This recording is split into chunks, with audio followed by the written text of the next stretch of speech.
You ask Tiger to solve. This deals with linear equations with one unknown. The final result is x equals 4. Let's solve it step by step. Simplify the expression. Expand the parentheses. Multiply the coefficients. Simplify the arithmetic. Group all constants on the right side of the equation.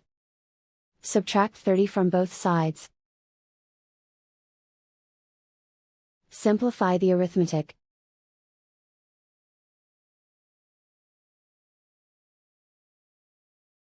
Isolate the x. Divide both sides by 6. Simplify the fraction. Find the greatest common factor of the numerator and denominator. Factor out and cancel the greatest common factor. And so the final result is x equals 4.